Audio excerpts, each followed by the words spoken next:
that's just complex, and there's a lot of layers to that. And that's why I said it before, we are in a living art project that is being created right now.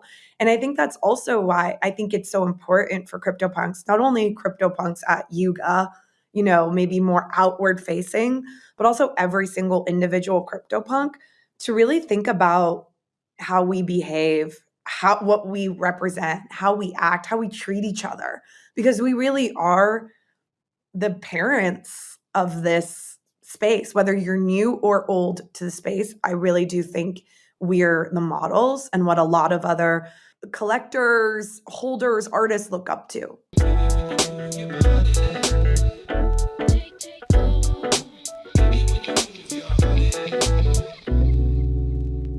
GM, and welcome back to the NFT Now podcast. I'm Matt Medved, and today's guest is Natalie Stone, the general manager of CryptoPunks at Yuga Labs. She's been entrusted with stewarding this iconic NFT project, ensuring that it gets enshrined in institutions, and helping make sure that its story and legacy get told. She's overseen the launch of a book, a video docuseries that we partnered with them on, and beyond. I think she's doing a great job, and I'm very excited to dive into all the challenges and opportunities that come with leading such a storied brand as CryptoPunks. Before we dive in, I want to encourage you to sign up for our weekly newsletter at nftnow.com/newsletter. Each week, we distill everything happening in the space into actionable insights straight to your inbox, free of charge. Without any further ado, Natalie Stone from CryptoPunks. Natalie Stone on the NFT Now podcast. How you doing? So good to have you on this Good Friday. I know. Happy Friday, almost Easter. And I'm doing good. I'm very happy to hear it. This is not our first rodeo after having done the Punks as Told by Punks, CryptoPunks docuseries together. I know we've been on a fair few Riversides and a fair few Zooms together, but not like this. Yeah, now I'm on the other side. So That's right. Normally I'm secretly watching in a hidden link somewhere. That was much easier.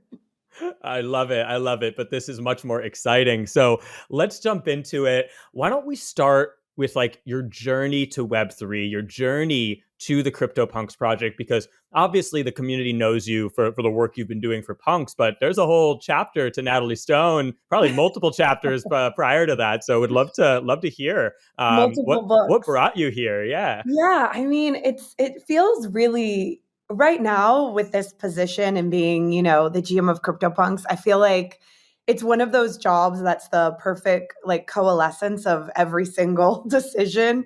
But yeah, I mean, my background, I studied art history at UVA, and then I studied literary theory. So I really came from this arts background from an education perspective. I definitely thought I'd be this professor in academia, but I ended up falling into music actually and production and had a life in agency. And then really things started to click and I think propel me towards Web3 when I was at Google, because I was doing a lot of projects with Google Arts and Culture, a lot of projects in AI, a lot of projects just really exploring that intersection of, as cheesy as this sounds, and right, intersection of art and technology, and doing really cool projects there. What was that? I said it's a good place to be. It's a good place to be. And then my partner, actually, who's a musician, he's in this band, or he is Poolside. He actually was like, you're a nerd. You love collectibles. You love comic books. You love art. You love doing weird, geeky shit. You should check out this space. I really think there's a huge opportunity for you here. So he was the one who kind of turned me on. My spidey senses started looking at the NFT space, really when most people's were, in 2021.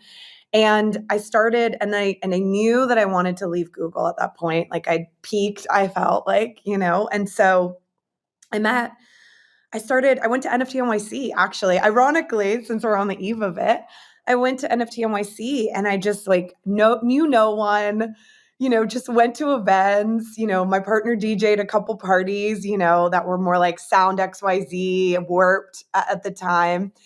He did some collaborations with them. And I was like, okay, I understand this space. And then I knew someone who worked at BAYC. And so I went to Ape Fest. And while I was there, I actually met the creative director at the time for Yuga Labs, and we just really hit it off. And, Noah had just joined Yuga Labs, but he wasn't at that event, or if he was, we didn't meet. But 2 weeks later, they said, hey, we think you'd be a really good partner to Noah, kind of bring some rigor, et cetera. And, your background, we want to take the brand into, art and really have that be the focus. And my background was with Google Arts and Culture and actually Creative Lab, which Creative Lab is Matt and John's old team at Google. So it just kind of clicked, and the rest is, I guess, my history, so I'm not sure if it's the most exciting story. It was just because it feels so like I just felt taken along the way, Well, I can empathize because, I came from the music industry too, prior to all things Web3. Billboard for many years, founded Billboard Dance, read Spin Magazine. I also DJ. So I actually DJ'd Ape Fest the first year. Both of the, opened for James Murphy on the boat and opened for the Strokes at Brooklyn Steel. So that's pretty amazing. Yeah. I mean, it's funny. I actually got into AI in this new way because James Murphy, I was working on a pitch to James Murphy for LCD Sound System, and we pitched AI to him as a concept. And he literally was like, yeah, why would I ever do that? No artist would. And so then it just sent me down this road of, let me prove that AI is cool to musicians. I love that. James is an interesting character. He's very quirky. I'll get a little side tangent before we get back to the story. Like that Ape Fest, he almost didn't make the boat. So like I remember like everyone was like real stressed and they were like, is he gonna come? And I remember Sass from Yuga kept me, he's like, hey man, like if you need to, like, could you DJ the full party? I was like, yeah, I got you. He's like, okay, thank you. And he's like, no, James made it on the boat. I was like, great. And I remember like, James can be really particular. And like, I heard like, I was like, all right, as an opening DJ, you never want to piss off the main act, right? You always want to like be good by them. And so like James comes in, and I was playing like some down tempo, like kind of like funky music, which I knew like he was really into. He was grooving up, and he takes a look, and he was like, oh, okay. And then he was like, can you get down to 120? I was like, check the CDJ, and it was already at 120. And he was like, real professional, huh? And then he was like, do you like champagne? I was like, love champagne. And somebody had told me if he offers you champagne, it means he likes you. So we drank champagne. He got on. It was great. And what was funny, Stone, was he never made an announcement as to who he was. And he was wearing this like funny wig.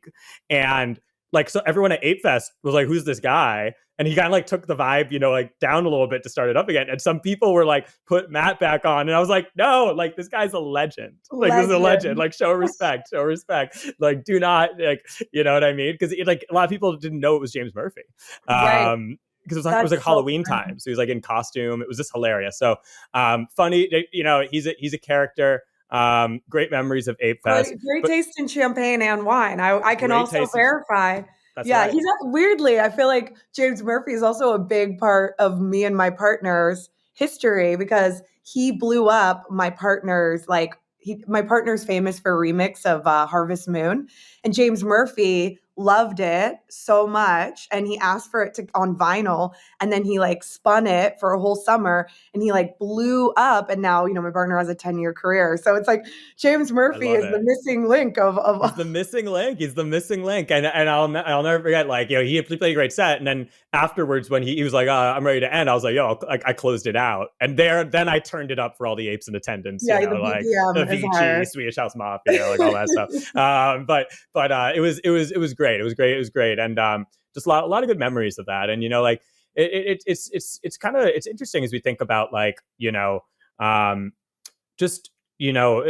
coming up we're on the eve of NFT NYC, obviously a big touch point for the space. Obviously Yuga has been involved in so many ways there. I know we got a Punks brunch, right? I think this week. For once, it's actually at a time I can make it. Like I've actually, but I'm embarrassed to say I've never made a Punks brunch. Whoa! Well, and it's not my fault. It's not my fault. They're just always they're always scheduled at the times that when I have a panel, when I have like an event or something like that I can't miss. But luckily, knock on wood, as long as nothing is up, I'm going to make it this time.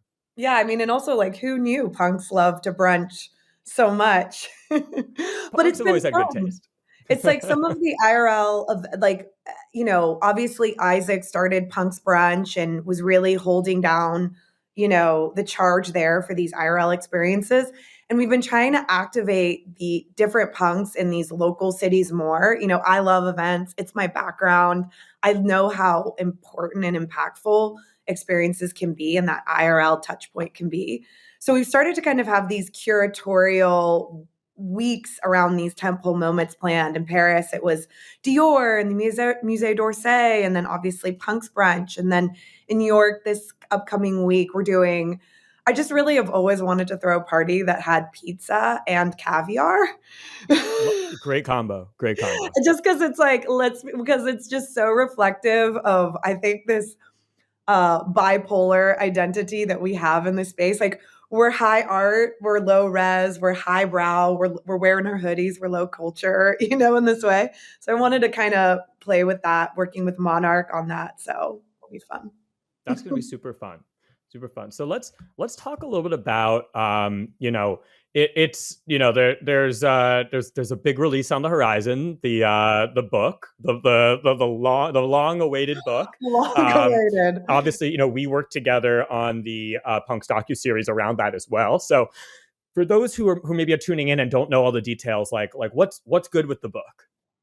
What's good with the book? Okay, yeah. So we're actually launching pre-orders in April, and it's actually an amazing project. We worked on it with Zach Group. We're actually getting published by Phaidon. So, in my world and my background, Phaidon is a huge stamp of approval on the project. They're one of the largest art publishers and most prestigious art publishers in the world. And the book is a compendium. It's 800 pages. And it brings together, we started first with this like ethos of building in public, which y'all were totally a part of, which is collecting the stories of all of the punks, the oral history of all the punks, and codifying that in that moment in time. And then in addition to that, we asked them to share their screenshots, their Discord messages, and we started to create and shape the history around that. And then once we kind of started with the punks community and anchored the story in that, we actually started to look outwards, and we'll be announcing the contributors on the 15th. And we have a heavy hitters list of mainstream contributors that are thought leaders, that are huge figures in the art world, that are also telling their perspective on CryptoPunks. And the book is culty, weird, disruptive. It's not going to be what people expect. It's basically going to look like a Bible in terms of its size and scope. And it's such a cool project that we thought we could do in a year, and has taken 2 years now to really complete. But we're perfectionists, and punks deserve the best. So yeah, book coming soon. Title to be announced on April 15th, and the cover. Oh, wow. So we're also excited. Oh, wow. That's really cool. I think we've reached that point, past the first wave, where like the first like really impactful books in the space are coming out. Obviously, there's the Toshin launch, in Paris on NFTs. And we got the Punks book coming, and Punks were featured in that as well, I believe, right? And that's like very prominently. And so it's like it's just cool that we're getting to this place where we're starting to build like this sort of like historical texts around this movement. I'm curious, like, obviously I know that celebrating, kind of like cementing and bringing more attention to the punks legacy is a big part of is a big part of like your plans and your strategy for the project. What kind of role do you see the book playing in that? Yeah, I think that's a great question. I think a lot of the choices we've made, I think on some level, it's just that validation that all of these thought leaders, all of these curators, all of these writers and artists are co-signing and saying, Phaidon are co-signing saying CryptoPunks are an important part of digital art history. And digital art is art, and it is really the next movement and renaissance of art generally is happening now. And I think it situates CryptoPunks beyond this, because sometimes it is an echo chamber, and it situates it beyond. And some of the choices we made, the price point of the book is $100. And the reason why it's so accessible is we want a curious kid from a university to pick it up. and not be like put off by the barriers. Because entering this ecosystem, of course, there are assets. That's like one of the things we're trying to figure out. You have to buy a wallet, you have to get a wallet, you have to get a MetaMask. Like there's these barriers to entry that are hard for that mainstream consumer. So a book is, everyone can pick up a book. Everyone can go hopefully to a Barnes and Noble or the MoMA gift store and pick this up. And I think at a price point of $100, it's our attempt to sort of hijack a little bit more of that mainstream attention in a way. So it's twofold. It's about the validation and the contextualizing of it. And on the same fold, it's just about being available and accessible to more people. Yeah, absolutely. And that's like an interesting balance to strike. Like I often give the example of like, a lot of projects like go through like kind of like the luxury model where you have like the couture, like highest level of it, out of reach, unattainable for most people. But like there's like an element of like, then you have the accessories, right? Which are like much smaller, much more accessible, like the belts, the hat, like the wallets, for the luxury bed. And like, obviously like with CryptoPunks, you're not really looking to create like, what I mean? Like new collections necessarily like that. But I think there's an element through like the prints. I know there was the avant-art, collab, like there's like an element of like being able to kind of own a piece of the project or like feel like you're a part of it, with like these more kind of like accessible entry points. Yeah, I think that's super astute. And I think that's a really relevant model to think about for a project like CryptoPunks. I've said it a million times, there'll never be mutant punks or anything like that coming out like that erode the collection. But like thinking about how people can be part of this larger history is a good thing. I've been asked my opinion on derivatives. I don't know if this is the official legal response, but I think Let's it's hear it's it. super valuable and interesting. I mean, I like them when they're more creative, like I like what, SOV just did. I love what Sean Bonner just did. I love itty bitties, that like they're a little bit of, they have you look at the original collection in a new way. But that level of just being seen, being more visible, that uplifts the core CryptoPunks collection. And I 100%. think also simultaneously, another way that I think about expanding the ecosystem of CryptoPunks is I think a lot about Virgil Abloh and Off-White. And when he was still alive, what Off-White represented and what he represented was something so much bigger than actually the streetwear collection that, Off-White was and is too. And it's more than the clothes in that collection. And I think when I think about the future of CryptoPunks, I think there's this opportunity for it to become the symbol not only of this movement, but just art, technology, disruption, and community generally. And I think when that is my North Star vision of what it would be in 5 or 10 years, that it almost represents something larger than itself. So whether you're buying into it or not, it is like undeniably associated with those values. Maybe in the way that like Nike is associated with I don't know what Nike's like associated with like greatness and doing your best and performance. It's more than the shoes. Yeah, absolutely, absolutely. And like at the end of the day, well, it's interesting you mentioned Virgil Abloh because he's actually has a huge influence on our company and our trajectory because he was actually an advisor for us for a short period. Wow. We had a meeting with him when we were still pre-seed, like when we were first raising our pre-seed round, and he told us about how he thinks about in the luxury and the fashion world, he thinks about the tourists and the purists in the space. And that's the Mm. framework we've applied to everything we've done with NFT now media is thinking about the tourists and the purists in Web3. It pretty much defined our whole narrative for our raise. And so yeah, a lot of love and respect for him.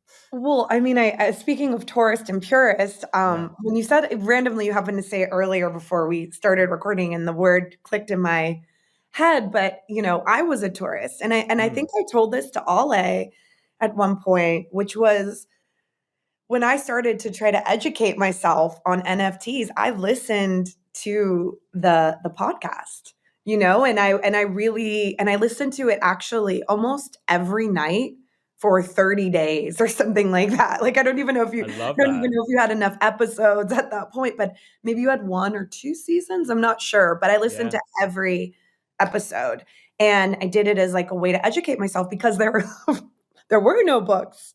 Yeah. I have this super academic background, so my instinct is learn, research, etc. And at the time, I found Twitter sort of overwhelming. It just wasn't my platform. And so I started educating myself through the podcast, actually, as a tourist. I love that. That makes me so happy to hear. And now I rule CryptoPunks. No, I'm just There kidding. you go. No, the come up is real. The come up is real. We love to see it. No, we started the podcast in April 2021, actually. So it was like very early that we started it, and so we've been going. I think I think we're about to hit episode number 130, actually. So Wow, 130. So it's crazy. that's crazy. Yeah, weekly. Ever since then, and so, but yeah, I think you also brought up a really interesting point, like.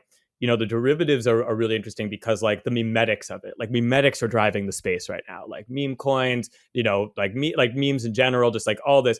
And there's a memetic element of like derivatives, right? And like how like one thing can spawn another thing. And I remember when I got into NFTs in the end of 2020, and then got real crazy at the top of 2021. I remember like all the derivatives were punk derivatives, right? Like, it was like everything was punk derivatives, and the punks and to me, like that strengthens it, like that just further enshrines it, as the nexus point for like where the culture is coming from, right? It was funny. I had a meeting with a friend earlier this week, and she was like, "What happened?" She gets started learning about NFTs. She was like, she's like, if somebody like right click saves your punk, are you mad? I'm like, no, I love it. I'm like, yo, put that on a mug. Put that on like a street. Oh, you wanna do t-shirts with my punk? Go do it. Hell yeah. Like more visibility, right? And more like awareness. It's like, and so like, yeah, like I'm curious, like, yeah, what are your thoughts kind of on like the memetics around CryptoPunks and like the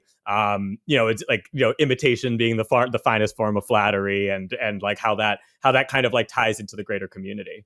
Yeah, I mean, just that imitation is the greatest form of flattery. I mean, I think if someone doesn't want to, but again, if you're a CryptoPunk, you own your CryptoPunk. And if it pisses you off that someone to right click saves your CryptoPunk and you don't want it on a cup, that do you. But I also have found, the more and more a part of the community, like that typically when someone's doing something with your CryptoPunk, they're doing it in an act of service and love and wanting to interpret your identity through their eyes. And so I find it really loving when people create something using my CryptoPunks and send it. But generally, in terms of, we live in a culture of memes. It's how we've come to communicate. I had a group chat that literally we just sent memes. And if I ever said something like, how is your day going? No one would respond to me. It's just memes. And so that is like also like the trend and current, status of our communication mediums in our culture. And so when I think a little bit about derivatives as well, and, I remember when I was working with Abigail at Avant Art, and we do everything super, super thoughtfully on the team here, and we wanted to be really considerate. Like, okay, if we did do the 10K print and that was open to the public, how would CryptoPunks feel? And she was kind of telling me about how like, the history of printmaking is actually really rooted in this ethos of the more an art is seen, the more valuable it is. And so I remembered that like nugget just sticking in me and being something that sort of has shaped the way that I relate to derivatives. But yeah, I'm always, if there's ever a question that comes up like, hey, is this cool? For me, as long as it doesn't look exactly like the original collection, I tend to be, yeah, look the other way, be free, because that's what it is. We don't know IP in this world. It's such an interesting time to be in my shoes building.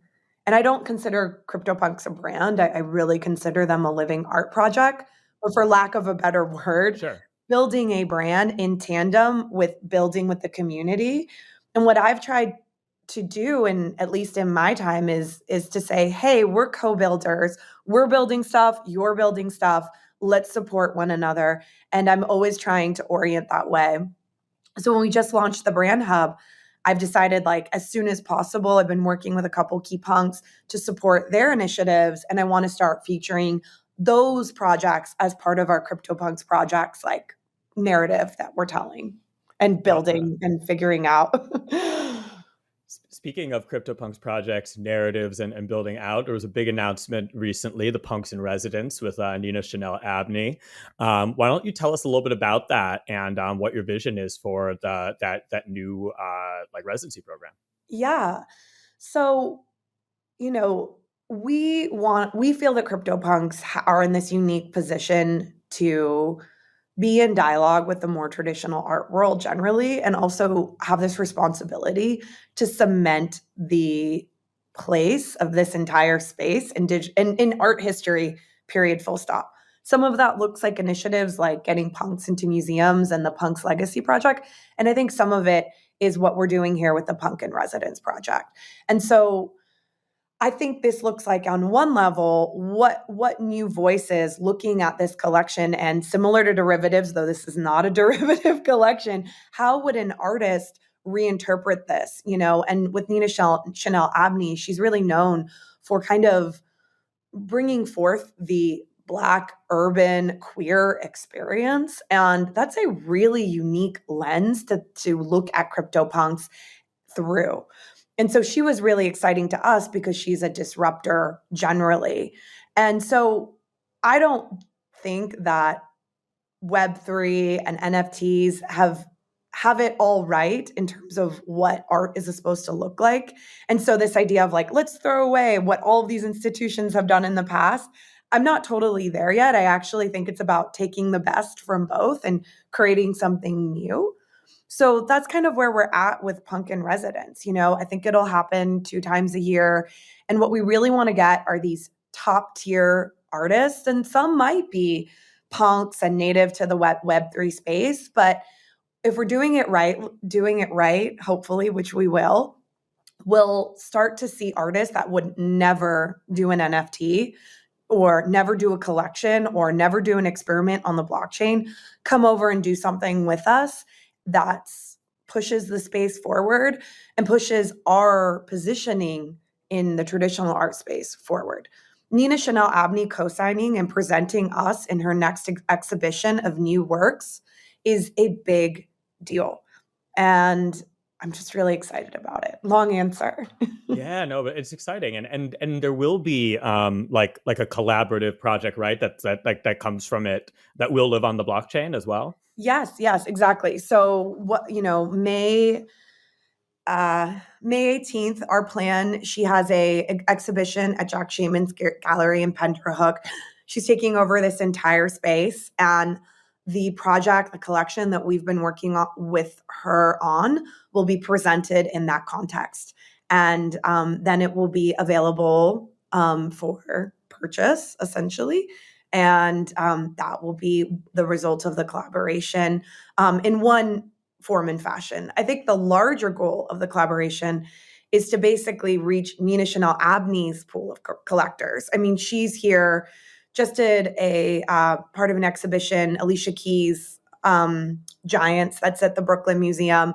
Alicia Keys is one of her main collectors. She was just in Vanity Fair, presented as one of these like top 40 people to watch. I mean, she's just a really, really, really credible mainstream artist whose work is in the MoMA.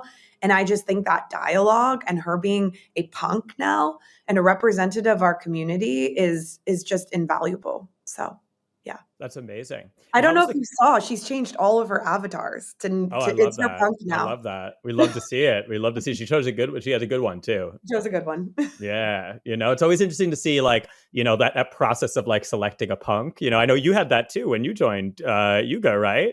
I did. And it's I always think about Malcolm Gladwell when I think about how I make decisions, because what is the name of that book? Blink? Is it Blink? That's like talks about how intuition is actually your brain making a million really rational, smart decisions, but it just feels like your gut. And that was kind of my experience with Punk 98, where it was just my gut. I can empathize. I remember I was like March 2021. I'm like, I got to get a punk, but I have to get one that looks like me. Like I have to, you know what I mean? Like I was like, this is like a forever punk. And I remember I was just like, it felt like Goldilocks. I was like, like this one's a little too this one's a little too that. Meanwhile, the price just keeps going up like every day. I'm like, oh my God, like I'm gonna get priced out soon if I don't like pull the trigger. And then finally, like the right one appeared, and I was like, that's it, boom. I love And, your punk. it's You've like, got a good punk. I got a good one, right? Like everyone's like, Yeah. oh, he looks like exactly like you. You know what I mean? I was like, after I got it, I actually shaved like a handlebar mustache just for the photo op. It was pretty. I want you to do that again for Punk's. For Punk's brunch, maybe you. we'll see. All right, you dare me? Oh, yeah, okay. I dare you. You dare me? I wear a red T-shirt, and just like because I do the red background. No, but it is really special, like to. That sense of identity, you know what I mean? And like, there's something people always ask me, they're like, what's like, which NFT is like the most important to you? And I'm like, with the exception of like, like obviously there's some sentimental around like art that artists have made for me or that have created for me. I mean, like just like the CryptoPunk has the most meaning for me in terms of like, first off, obviously the legacy. But I think there's something to be said too, like, when we did our ultimate guide to CryptoPunks back in 2021, which we've updated a few times, quite a bit since, but like we spoke to G Money for it. And one thing he said that stuck out to me was like, and again, this is 2021. He's like, if you have a CryptoPunk, either like you're an OG and you were there at like the beginning of Ethereum, or you're a big enough believer that you bought into it at like this higher point. So either way, it like shows it shows conviction in some form, right? It shows conviction. And I think there is, CryptoPunks are very different. I've said this before, but I think of them as like-hearted and different-minded. And that's actually their DNA, because there is something about all CryptoPunks that is sort of similar. There are these shared values. And I think if you are a CryptoPunk, it is not a coincidence in any way. And I think you do have to mostly represent some values, especially if you're a CryptoPunk that has a single CryptoPunk that's tied to your identity.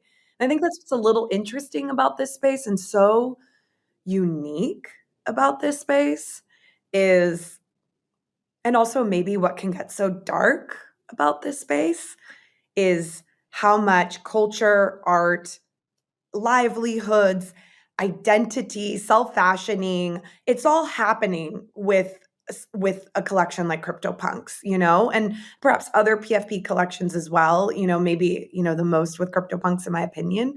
And so that's just complex, and there's a lot of layers to that. And that's why I said it before, we are in a living art project that is being created right now. And I think that's also why I think it's so important for CryptoPunks, not only CryptoPunks at Yuga, maybe more outward facing, but also every single individual CryptoPunk to really think about how we behave, what we represent, how we act, how we treat each other, because we really are the parents of this space, whether you're new or old to the space. I really do think we're the models and what a lot of other collectors, holders, artists look up to. And there's a gravitas to that. There's a importance to that. And I try to move with some level of intentionality, or not some level, a lot of intentionality. And also if you believe, which I do, that we are a part of history, that you are holding a future Picasso or a Warhol or Koons, whatever have you, you should think about what that means in terms of how you behave, essentially. I sound like a mother right now. No, 100%. I mean, you are kind of for the project right now. You're acting at least in that capacity, right? Like you're steering it, you're taking care of it. So that's really interesting too. Like obviously, like outreach, making inroads with the traditional art world, getting punks and institutions. Like I know that's all a big part of what you all are doing. Tell us a little bit about what that has been like, and do they get it? Does the traditional art world get it yet? Like some do, some don't. like obviously, I mean, look, like there's CryptoPunks in the Pompidou. There's like the ICA. There's like obviously been some really exciting elements, LACMA, but like, I'm curious, like what's the temperature? But as you said, it's only one a year, right? At this point. And so it's interesting. They get it, definitely they get it. And it's just such a different pace than us. You know what I mean? And that's the thing that's so interesting about CryptoPunks is they skipped all, typically you have an exhibition. Typically then values assigned after a successful auction. Typically XYZ, there's a path to how you end up in the MoMA, for example. And the CryptoPunks collection has totally just defied that. NFTs generally have just totally defied that. They have this crazy value before there's ever been an exhibition or this cosign from Sotheby's or Christie's, etc., even though the CryptoPunks now have that. So we're kind of doing it in reverse. So even in the process of working on the book and not just talking to museums, CryptoPunks are beloved. And I think a lot of that is attributed to the fact that they've remained above speculation in their original DNA.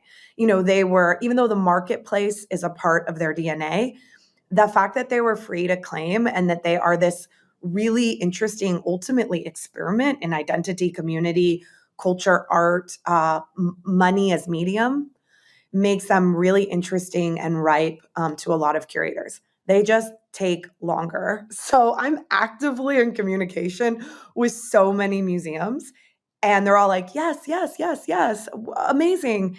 And it's just a slower timeline, So hopefully, maybe it'll be a cascade effect and you'll start to see it because it's a lot of work happens behind the scenes to contextualizing CryptoPunks and advocating for them and just getting to the right person. So yeah. No, it makes a lot of sense. No, it makes a lot of sense. And I know that let's talk a little about the CryptoPunks community because incredible community, obviously, but also very a community that had a lot of OGs in it. There's a lot of there's a lot of eccentric characters in it, right? It's a really interesting, eclectic community. What have been some of the most interesting elements of kind of engaging with it, and also if any challenges that you found that you've kind of overcome in taking the helm of a project that I'm sure a lot of people have a lot of opinions about. Yeah, I mean, I think that it's interesting because my background, when I was at Google, I led kind of creatively and strategically this project called Google I/O, which is a huge developer conference. But it was not only where we do these keynote addresses and launch products and do all these cool presentations of new media and products and art, etc. It's also where it's for builders, and so there was. Once I came over to CryptoPunks, I really saw I know these people. You know what I mean? Like builders and developers and creators and makers. That is such a core part, I think, of what is so amazing to me about the CryptoPunks community. So I think that I tried to apply my 8 years at Google and working for developers and developer audience. It kind of gave me an understanding of what I thought CryptoPunks as a community or some of these personalities could be. But then that nothing prepares you. I mean, I never really anticipated becoming the mother of CryptoPunks, in a more externally facing way. I was always behind the scenes. And so once that happened, it's been an amazing blessing because I learned so much more. I have a much better understanding of the pulse. So much happens in private DMs and chats and Discords. That's really how you know this community. But it was incredibly hard just for me because I'm a maker. My work is how I represent myself publicly. And now, all of a sudden it wasn't just my work, it was me and it was coming to me. I fucking hate that. You're fucking destroying CryptoPunks, and I totally crumbled, to be honest. And I for the first month, I was crying and navigating it, just being really honest because I took it to heart. And I think now I actually think that dialogue has actually improved a lot because I think I'm will listen and say, I hear you. And I do take almost everybody's opinions seriously at this point. And I've also learned some level of like, okay, but I am also not Yuga. I'm also not this project. I'm also Natalie Stone, who's a human being and is allowed to have some level of boundaries around how this impacts me personally. And I think anybody who is a public figure now, even in this small space, learns how to navigate that. I just always been behind the scenes for the 15 years of my career until recently. So, yeah. Yeah, building in public is very different. It's a very different ballgame, right? Yeah. And it's so rewarding, right? But there is this element of, and this is what I try to do, is you have to ground into the North Star, and if you feel clear and you can say to every CryptoPunk, this is my North Star vision. Are you on board? And if everybody says, yeah, we're on board, there are going to be times where decisions you make to get to that North Star, they're not on board with. And that's okay. You're going to lose battles. But if you are all aligned towards winning that war together, you're going to be fine. And I think that that's been something that I've like personally learned to kind of navigate on this level, is keeping my eyes on the like, not the 1 year prize, the 2 years prize, the 3 year prize, really 10 years. And someone said to me, we are working on projects, and again, I don't consider CryptoPunks a brand, but brands for that will be existing in 10, 15, 20, 30, 40, 50 years. Like, what is this is Christian Dior, this could be Hermes, this can be, Apple, Google. And if you think of it that way, with that level of seriousness, I think it kind of all shakes out, but I don't know. Yeah. No, I think that's spot on.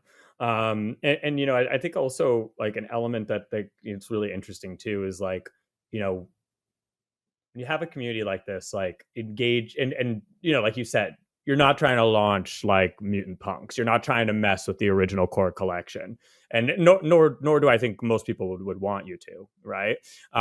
But it's still important to like, it's an attention economy, right? And it's still important to keep it top of mind. I know that IRL has been a big element of that for you and for the community. Tell us a little bit about that. I know there was everything NFT Paris. I know you've done a lot of like to bring the the community together IRL in ways that can like really engage and like strengthen the bonds and ties for it. Yeah, I mean, it's, hitting, coming into 2024, it really started for me. The transition happened where I took kind of the reins right before Beeple.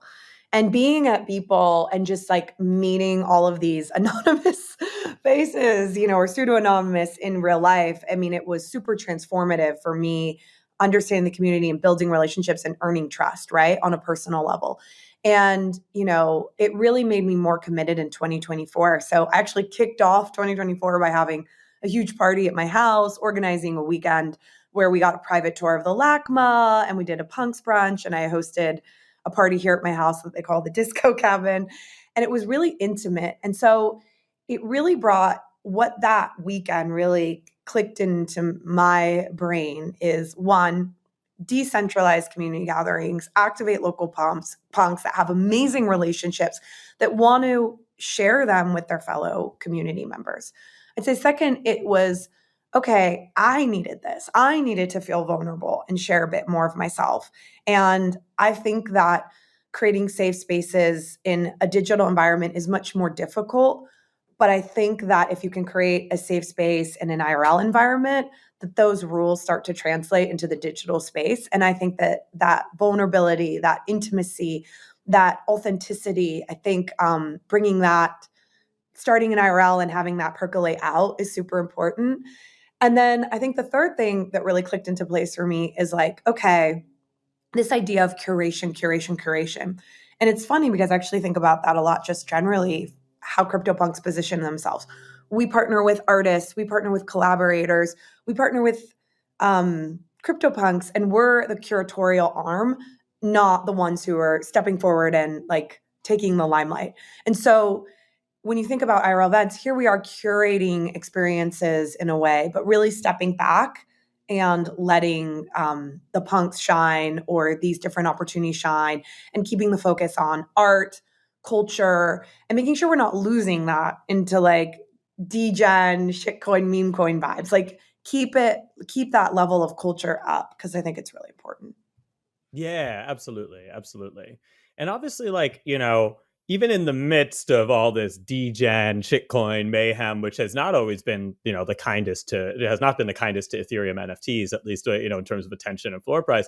There obviously like some two big CryptoPunk sales, two alien sales recently, right? Both over 16 million US. What do you see as like the significance there, and also like what's it like when those happen? Like, is it like pandemonium at CryptoPunks HQ? Like, it's definitely pandemonium at like CryptoPunks HQ, meaning like all of us in the community. yeah, I think I mean, it's super exciting. It's super validating. I mean, I don't always look at the floor prices. Is CryptoPunks healthy or not? But it's been super rewarding to see, in my tenure, CryptoPunks, to have tripled in the last couple months, and I don't know if it's not as a result of me, but like at least I'm not fucking it up. So when I see things like the $16 million sale, I'm like, okay, great. We're not fucking it up, and that's like the bare minimum. Do no harm. You know what I mean? And that's very, very important. I also think about, though, what does it mean for the ecosystem? I mean, it definitely shows that there are going to be top tier blue chip NFTs that will stand the test of time. And that's just undeniable. And I think I think truly we do all have little Picassos. Excuse me, I need to take a little bit of water. yeah. I think we all have really, really, really important art in our wallets right now, and on our Twitter profiles. So I think it just validates that. I think, unfortunately, what I believe in digital art fully. I do believe that we need to start speaking outside of this current collector base. And I think it's not just about CryptoPunks. I think it's about all kinds of generative art, AR art on the blockchain. It needs to find a new audience pool, and it needs to be in dialogue in that way. And I think that's pretty critical to the future. And I think once we crack that, I think we'll have a much more healthy, sustainable ecosystem. It does feel like there's phases. Like, what is the great artwork of this phase of NFTs? I mean, I would say Rafiq, I would say Terraform seems to be rising to the top as well, and those will be these blue chip assets. But I think we're like you. I'm very hopeful, but I'm watching closely to see how things shake out for not existing blue chip assets, but new digital art assets in this space. Yeah, absolutely. And I think obviously there's been a lot of changes at Yuga Labs recently. I think obviously at No Yuga, way. yeah, no way, right? The departure of Daniel Legre, Garga kind of taking the helm again, obviously comes against a backdrop where the Bored Ape project and the Mutant Ape project, floor prices have been going down as they've been kind of grinding down for a lot of Ethereum NFTs in the space. But like that kind of signaling like a new direction and kind of like a back to the like OG kind of like basics. Like what? Tell us a little bit about what that's like, being internal at Yuga, and also like the role that like CryptoPunks kind of plays in the overarching like Yuga ecosystem. Yeah. I think it's interesting. I mean, Yuga's a small but very large company simultaneously. And, it's definitely has been like a lot of change and kind of every project figuring out their way a little bit or refiguring out their way. And I think CryptoPunks really function as, I think, a lot of ways like what some of these other teams might move towards, which is we've kind of always been a bit siloed. And that was by design. And also Greg and Wiley and, Daniel, when he was around, were super supportive of us running as a small SWAT team. And, we're a smaller team, but we don't have to deal with really anything else. We have our lane, and we really think that's really important for the project, and I think there's more overlap between CryptoPunks and VOIC and collectors than I think maybe all of them would maybe like to admit. But I think as our team, it's critical that we remain independent and autonomous from other projects at Yuga. And I think some of that's just a bit of focus, I mean, before when I first came on to Yuga, even though Noah was pretty much, dedicated to CryptoPunks, we had some of us, I looked at a couple of different special projects, some of Hannah and Carson, Hank and Oz, who are amazing art directors on the project. They were working on Meebits a little bit. And so really being able to just pull our team, be it small and focus, we've been able to ship. I mean, we're shipping a lot of work for how small we are. And we also got time, and I think that's something that I hope that other people, other teams at Yuga get to have, which I know is really hard in this space, is we got time to think about what we wanted for CryptoPunks. And we have a brand, we have a book that maps out everything we believe. We have our tone of voice. We have a photography style. We have a North Star for 5 years. And that every time that we have questions, should we do this? Should we do that? Is this okay? Is that okay? Not okay? We go back to the basics. We go back to our foundations. And I think you can only get that by really being in a bubble and protecting yourself that way. So, yeah. No, it makes a lot of sense. It makes a lot of sense.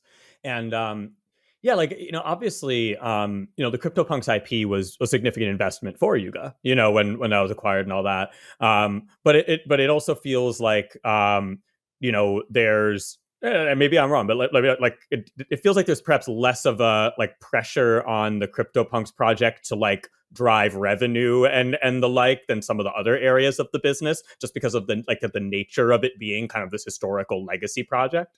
Is that 100%. what you said? Yeah. Yes, 100%. I think that I think there's also, I mean, it makes maybe CryptoPunks a little bit trickier from a sustainability perspective, is like you will never see CryptoPunks in a, animated short or something, or, animated series. It's just like there's less obvious opportunities for some of the other IP. But I also think regardless of does CryptoPunks immediately generate revenue for Yuga, it's honestly, you miss the point if you think that way, because CryptoPunks are so iconic and they have such prestige that they really like destabilize and disrupt the stigma that NFTs are just bullshit. Like we can go into a pitch for BAYC and say, yeah, look, but CryptoPunks, they're in the LACMA, they're in the Centre Pompidou. And that just does so much work for the other projects. And I believe that flywheel exists, whether CryptoPunks themselves are doing drops or not, but it's a larger challenge. I mean, for this entire ecosystem is sustainability. And, obviously Yuga has come in quite like forcefully saying, hey, we believe in creator royalties. This is important part of the business and a way that we sustain and serve our communities. And, Nina Chanel actually really feels the same way as well. That's been a big part of her ethos is artist royalties. And so, I think that that's one path forward, but I think there's like new path forward around revenue that nobody's cracked yet. And we need to crack, we need to figure it out, all of us in our respective businesses. Yeah, absolutely. Absolutely.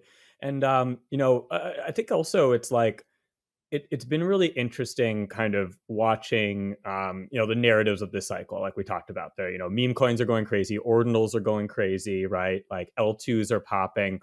And it kind of feels like CryptoPunks have been one of the outliers for understandable reasons of like, in terms of holding their value as Ethereum based NFTs, where like a lot of other projects are hurting right now. A lot of other projects are seeing that bleed because, and often through no real fault of their own. It's just people are seeking liquidity for more like short-term opportunities elsewhere, right? Mm-hmm. But that's still challenging, and like it's still a challenging environment to steer a project in. Like, I'm curious, like, what are your kind of thoughts around like just the macro dynamics we're seeing in the market right now, and like what the future holds for Ethereum-based NFTs? I mean, I think everything is cyclical in some way. And I believe that when I think about the next generation, of collectors, or just the next gen, younger generations than ourselves, there's no such thing difference in terms of assigning value on a real thing versus a digital thing or collectible, etc. And just that sheer fact alone, I was explaining CryptoPunks to my nieces and nephews, and I also tried to explain it to my mother and father-in-law, and they did not get it. And so I tried to explain it to my nieces and nephews, and they just immediately understood it. They got it. They were understanding the collection. They understood rarity. They understood traits.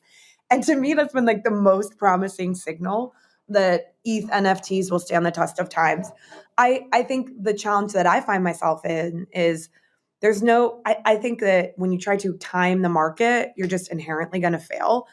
And I also do feel a sense of great sadness a little bit, because I didn't come to this space for like kind of like degen, flipping, speculative, meme coins, shit coins, or etc. And no, meme coins actually have some really cool artists behind them, so maybe I'll pull them off to the side here.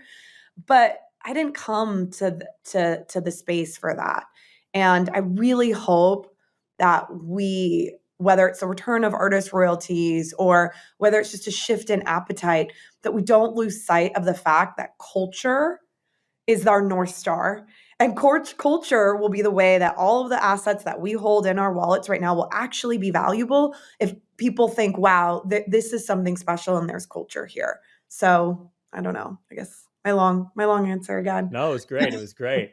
Well, we're going to go from long answers to quite short answers, because we're going to jump right into I don't bullish even know or if I can bearish. do a short answer. No, it's okay. So bullish or bearish, our rapid fire segment. You're welcome to explain your answer, whether you go bullish or bearish, or if you just want to let it speak for itself, you can also do that too.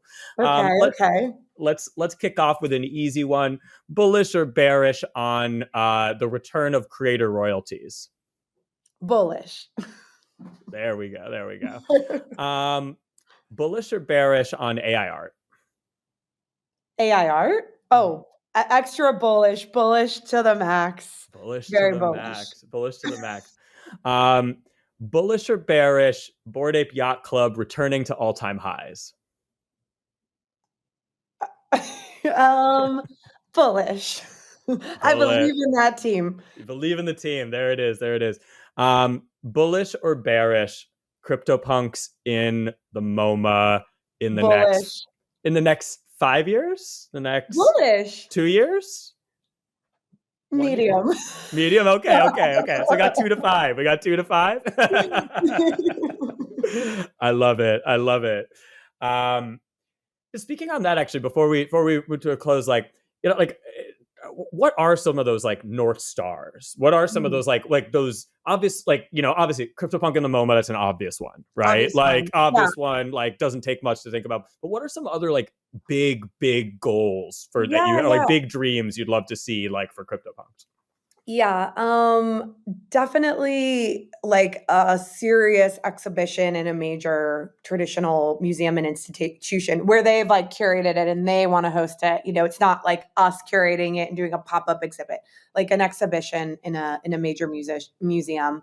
I would say the book was getting the book published by a major publisher was one of those no star moments for me, or goals. I really want to get like a deep piece in like the New York Times, like a loving, supportive, deep piece on something we do, proper profile. Yeah. Like from a traditional / skeptical institution like New York Times, and then, I think those are my main ones for now. I'm sure I could think of a million more, but I guess some continued sales, the floor price continuing to rise. Yeah, that's where my head is at the moment. Sorry, I feel like I have too many dreams. I'm like having trouble picking one. No, I think that's all great. That's all great. Well, CryptoPunks holders are not going to argue with that, Yeah. So having high ambitions. But Natalie, such a pleasure. Thank you so much for joining us. It was a great conversation and excited for all things punks that you have in the works. Yes. So, I'm excited for your handlebar mustache at Punk's oh, Front. oh God, I'm gonna have to do it now. Wow. All right. The issue, so I might have to commit to the bit, or I'm gonna have to shave proper afterwards, and then Oh. I look like I'm like 5. You know what I mean? I'm gonna get carded at every single event. But this is a burden I will shoulder for the CryptoPunks community. All right, Natalie, such a pleasure, and we will see you again next time. Thank you for having me. Bye. Love that conversation, and honestly really appreciate everything that Natalie's doing to push the Punks brand forward, from launching Punks in Residence, getting new artists and new creative energy involved, to bringing the community together IRL. So important. Events like Punks Brunch and the like, super special. So a great conversation as always. Before we go, I want to encourage you to go to your podcast provider of choice.